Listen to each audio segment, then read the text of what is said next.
Good morning, everyone, and let's start today's session on common errors set 2 from the Hindu editorial or the Hindu news. And the very first question is, free COVID-19 vaccine will be provided to 3 crores healthcare and frontline workers in the first phase of vaccination. Free covid vaccine आप देख रहे हैं यहाँ free कोविड-19 vaccine में कोई error नहीं है। Will be provided, will be के बाद वर्ब 3 लगा है, यानी कोविड-19 वैक्सीन प्रोवाइड किया जाने वाला है, यानी यह पैसिव नेचर का सेंटेंस है और यह बिल्कुल सही है यहाँ तक। टू किनको, तो 3 crores हेल्थ केयर, 3 crores आप देख रहे हैं हेल्थ केयर नाउन का काम कर रहा है, उसके पहले क्रोर ये जो इकाई होते हैं dozen, 100, 1000, million, billion, trillion, crore, lakh, तो जब भी 2 नाउन एक साथ दिए गए हों तो अकॉर्डिंग टू रूल पहले नाउन का प्लुरल नहीं बना सकते हैं, इसलिए यहां पर क्रोर्स के जगह पर हमें क्रोर का प्रयोग करना होगा। और यह रूल आप सीख लें कि जब भी 2 नाउन एक साथ दिए गए हों, नाउन प्लस नाउन दिया गया हो, तो इस नाउन को प्लूरल में नहीं लिख सकते हैं। अगर यह नाउन प्लूरल में है तो सेंटेंस गलत हो जाता है। हाँ, कभी कभी यह आवश्यक होता है कि इस नाउन को हम एडजेक्टिव में बदल दें, चेंज इनटू एडजेक्टिव कर दें, और जरूरी हो तो उसे एडजेक्टिव में बदल देते हैं और सेंटेंस हमारा करेक्ट हो जाता है। तो यहां जरूरत थी इस प्लुरल वाले ट्रिक की, जो कि यहां मैंने आपको एक्सप्लेन कर दिया।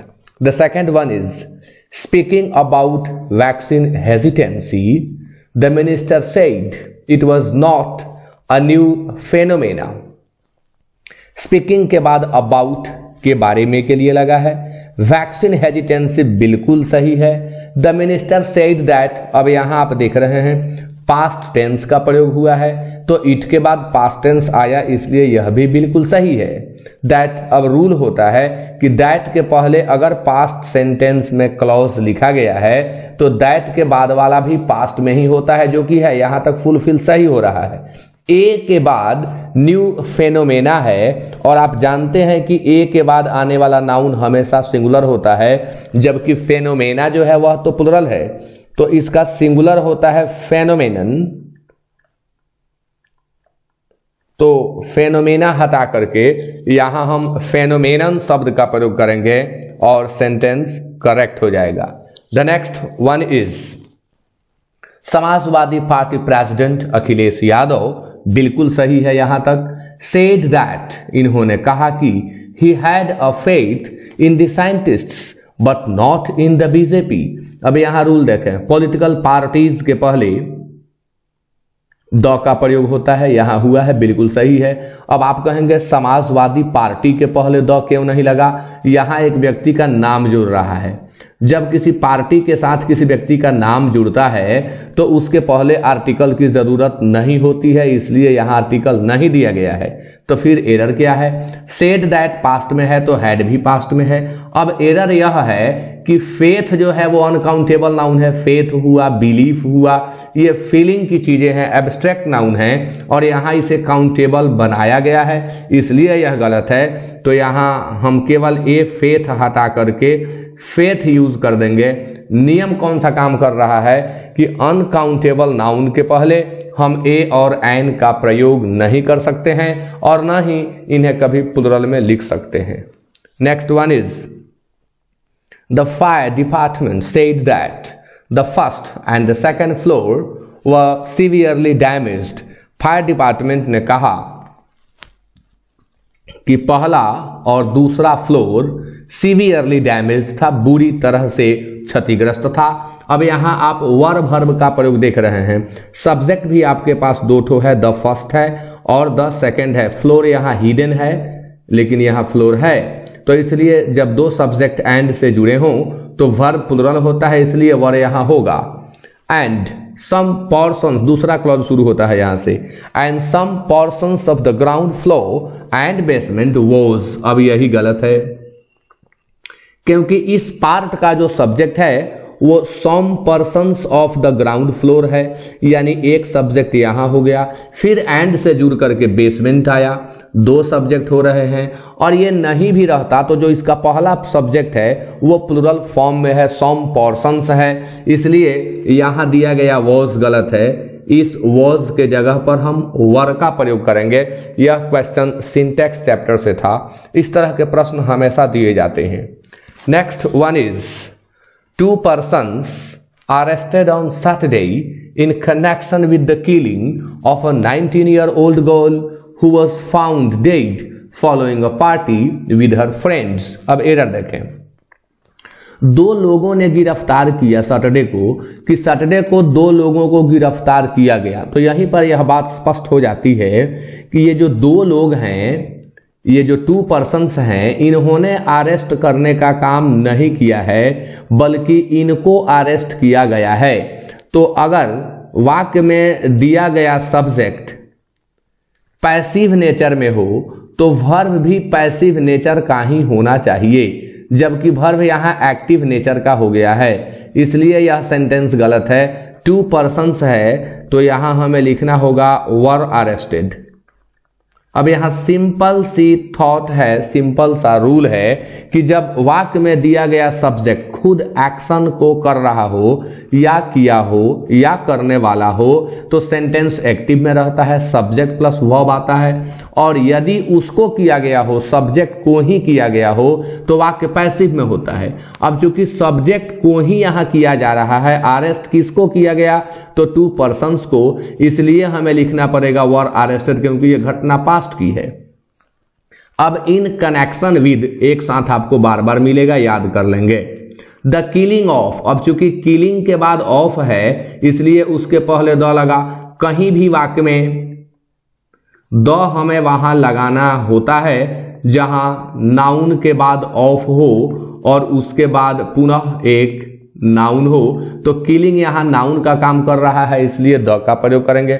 Of a 19 year old girl, अब आप कहेंगे 19 ईयर ओल्ड है फिर भी यहां गर्ल हो रहा है, तो चूंकि हाइफन से जुड़ा हुआ है और ए लगा हुआ है, ए गर्ल, ए की चर्चा हो रही है, यह तो 19 ईयर ओल्ड उसके डिस्क्रिप्शन के लिए आया है, उसको क्वालिफाई करने के लिए आया हुआ है, इसलिए ऐसा भ्रम न बनाएं, 19 देख करके गर्ल्स करने की कोशिश न करें। ऐसे भी हाइफन के बाद आने वाला नाउन सिंगुलर होता है। Next one is, Janhvi Kukreja was found dead under suspicion circumstances at a residential building at Khar in Mumbai. सभी न्यूज पेपर से ही लिए गए क्वेश्चंस हैं, इसलिए बिल्कुल आपको करंट लगेंगे। जानवी कुकरेजा वाज फाउंड, आज के न्यूज पेपर से, द हिंदू से मैंने लिया था।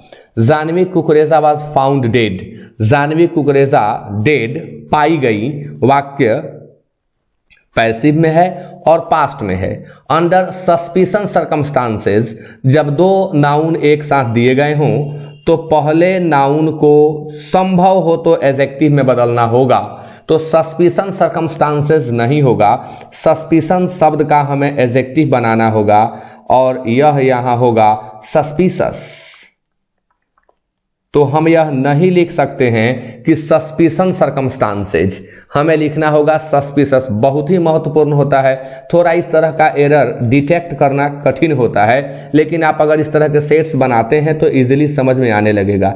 मैंने पहले बताया भी कि जब भी दो नाउन एक साथ दिए गए हों तो पहले नाउन को एडजेक्टिव में बदलना होगा, एक टाइप, दूसरा इसमें प्लुरल लगा करके भी एरर दिया जाता है, तो दोनों टाइप आपने सीख लिया। फिर यहां देखिए, रेसिडेंस का एडजेक्टिव बनाते हैं तो रेसिडेंशियल हो जाता है, यहां भी बिल्डिंग नाउन दिया हुआ है, फिर यहां नाउन के पहले एडजेक्टिव आ गया, इसलिए यह सेंटेंस इस पार्ट में करेक्ट है।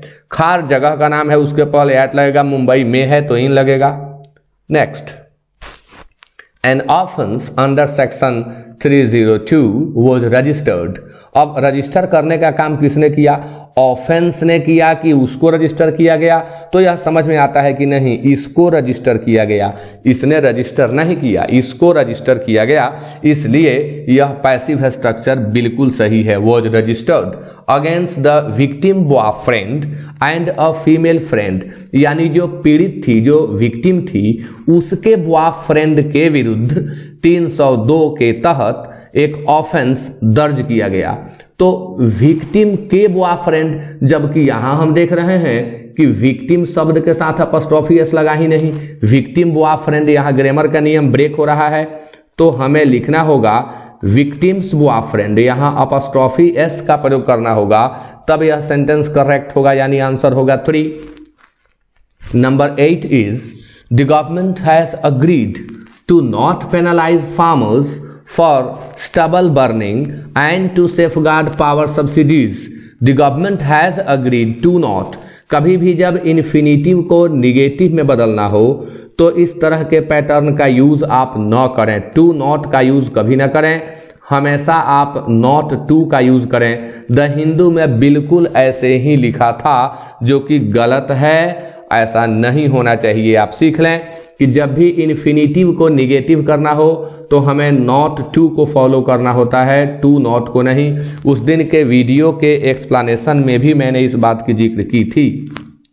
Next one is although Tamil Nadu is well placed on development indicators, Tamil Nadu के लिए वेल प्लेस्ड का प्रयोग हुआ है ऑन डेवलपमेंट इंडिकेटर्स, बट अब कितना आसान है, सेंटेंस हमारा ऑल्दो से शुरू हुआ और इसके साथ आगे हम देख रहे हैं कि बट लगा हुआ है, तो ज़्यादा कुछ सोचने की ज़रूरत ही नहीं है, हमें इस बट को हटा देना होगा और यहाँ कॉमा का प्रयोग करना होगा।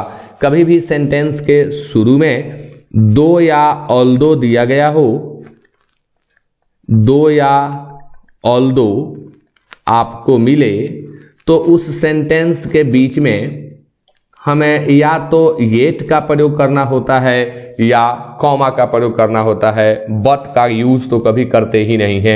ये जो कंपाउंड कंजंक्शंस हैं इन्हें याद करना होता है, जैसे आइदर के साथ हमेशा और लगता है, नाइदर के साथ नॉर लगता है, नॉट ओनली के साथ बट ऑल्सो लगता है, बोथ के साथ एंड लगता है, बिटवीन के साथ एंड लगता है, दो या ऑल्दो के साथ येट लगता है, हार्डली स्कार्सली रेयरली के साथ व्हेन लगता है, नो सूनर के साथ दैन लगता है, सो के साथ एज भी लगता है, सो के साथ दैट भी लगता है। ये सभी याद करने होते हैं, तो इन्हें आप याद कर जाएं, बड़े आसान होते हैं ये। दो और ऑल्दो यदि वाक्य के शुरू में हो तो बीच में बट दे करके हमेशा एरर दिया गया है, बट नहीं होगा, येट होगा। और ये भी आप एक हथ न बना लें कि येट ही होना चाहिए, येट के नहीं रहने पर कॉमा से भी सेंटेंस सही किया जाता है। तो इसका आंसर होगा 3। Number 10 is farmers protesting against the 3 agriculture laws have reached a partial agreement, but the main points of contention remain unresolved. अब इसमें एरर जो है वो 4 नंबर में है, लेकिन पहले समझ लें, प्रोटेस्टिंग के साथ हमेशा अगेंस्ट का प्रयोग होता है, याद रखेंगे, फिक्स्ड प्रीपोजिशन है। चूंकि वो लॉज 3 है, फिक्स्ड हैं, खास हैं, इसलिए यहाँ द लगा है। तो the 3 agriculture laws have reached, अब हैव किसके लिए लगा, तो एग्रीकल्चर लॉज के लिए लगा। अब पार्शियल एग्रीमेंट, मिस्टेक हो रहा था, आई एम सॉरी, यह हैव रिच्ड लॉज के लिए नहीं लगा हुआ है, फार्मर्स के लिए इसका सब्जेक्ट यहां दिया हुआ है। Farmers have reached a partial agreement होगा ऐसे, और protesting against the 3 agriculture laws ये कंबाइन करने के लिए यहां पर दिया गया है। But the main points of contention remain unresolved. अब यहां आप देख रहे हैं 4 नंबर को मैंने चिन्हित कर दिया है और मैंने कहा कि यही गलत है। अब इसके लिए एक रूल आपको याद करना होगा, यहां अनरिजॉल्व के जगह हमें प्रयोग करना होगा अनरिजॉल्व्ड का। अब क्या कारण है, कैसे हमने कह दिया कि ये 4 नंबर में गलत है, तो एक रूल है जो पार्टिसिपल के अंतर्गत पढ़ना है कि look, feel, seem, appear, smell taste remain plus verb 3 और यह पास्ट पार्टिसिपल का काम करता है। अब यही रूल यहां काम कर रहा है। रिमेन शब्द के ठीक बाद अगर कहीं भी वर्ब 1 दिखाई पड़े तो आप काटें, वर्ब 3 होना चाहिए। इन सबको आप याद कर ले, look, feel, seem, appear, smell, test और रिमेन, इन्हें आपको याद कर जाना होगा। और वही नियम यहां काम किया। रिमेन शब्द आप यहां देख रहे हैं और इसके बाद वर्ब 1 था, इसलिए गलत था, अनरिजॉल्व नहीं होगा, अनरिजॉल्व्ड होगा। नेक्स्ट वन इज दो a complete satisfactory solution. Error तो यहीं पर है, आप देख रहे हैं रेजोल्यूशन शब्द, यह अपने आप में नाउन होता है, बिल्कुल सही है। सेटिस्फैक्टरी एडजेक्टिव होता है, नाउन के पहले सेंटेंस के पैटर्न में एडजेक्टिव आना चाहिए, आया हुआ है, यहां भी सही है। लेकिन अब यह जो कंप्लीट शब्द आप देख रहे हैं यह बिल्कुल गलत है। अब यहां कंप्लीट के जगह पर हमें कंप्लीटली लिखना होगा। अब क्यों लिखना होगा तो अब उसे यह समझिए आप ट्रिक से। कहीं भी वाक्य में दो एडजेक्टिव एक साथ दिए गए हों तो पहले एडजेक्टिव में हमें ly जोड़ करके उसे एडवर्ब में बदलना होता है और तब सेंटेंस सही होता है। जैसे सेटिस्फैक्टरी भी एडजेक्टिव और कंप्लीट भी एडजेक्टिव और दो एडजेक्टिव एक साथ दिए गए हैं तो सेंटेंस गलत है। हमें पहले वाले को एडवर्ब में बदलना होगा और तरीका क्या है तो उस एडजेक्टिव में ly जोड़ दें, इसलिए कंप्लीटली सेटिस्फैक्टरी करेंगे तो ग्रामेटिकली करेक्ट होगा। अब कुछ विद्यार्थियों को भ्रम हो सकता है कि यहाँ इशूज दिया हुआ है और यहाँ आर का प्रयोग न करके इज का प्रयोग किया गया है। भ्रम में न पड़े, प्रेपोजिशन यहाँ ऑफ है और रूल के अनुसार ऑफ के बाद क्या है नहीं देखा जाता है, ऑफ के पहले देखा जाता है। तो ऑफ के पहले का जो सब्जेक्ट है वो रेजोल्यूशन है यानी सिंगुलर है, इसलिए यहाँ इज का ही प्रयोग होगा और यह बिल्कुल ही सही है। Next one is despite of undergoing peace talks both the countries continued their attacks on each other। यहाँ दो बातें हैं, डिस्पाइट के बाद कभी भी ऑफ का प्रयोग नहीं होता है, इसलिए आंसर एक होगा। याद करने की चीज है, अगर आपको याद है तो ठीक, नहीं तो आप याद कर जाएंगे। फिर दूसरी बात यहाँ यह है कि अटैक के बाद ऑन दिख रहा है। पिछले सेट में मुझे याद है कि मैं आपको बताया हूं, अटैक जब नाउन का काम करता है, अटैक जब नाउन का काम करता है तो इसके बाद ऑन सही हो जाता है, लेकिन अटैक जब वर्ब का काम करता है तो इसके बाद ऑन गलत हो जाता है। तो अटैक के साथ ऑन लगा हो तो चेक करें कि नाउन है कि नहीं। चेक करने की विधि मैंने बताया था, फिर मैं बता रहा हूं। इसकी विधि यही है कि जब यह नाउन का काम करेगा तो इसके पहले एक डिटरमाइनर जरूर आएगा। अब यहाँ देखिए देयर डिटरमाइनर आ गया जो कि स्पष्ट कर रहा है कि यह नाउन है, इसलिए यहाँ ऑन का प्रयोग होगा। अब ये गलत था, डिस्पाइट के बाद कहीं भी ऑफ दिखाई पड़े आप काट दें। डिस्पाइट शब्द का मतलब होता है इन स्पाइट ऑफ, तो इन स्पाइट के साथ तो हमेशा ऑफ का प्रयोग होगा, लेकिन डिस्पाइट के साथ कभी भी ऑफ का प्रयोग नहीं होगा, इसलिए यह सेंटेंस गलत था। तो आंसर हो जाएगा 12 का 1। तो आज के सेट में ये कुल 12 प्रश्न थे और मैंने इन सबको एक्सप्लेन किया। आप सभी इसे ध्यान से देखें, सुने और वीडियो को लाइक जरूर करें, साथ साथ शेयर भी करें। Okay, thank you very much to all of you.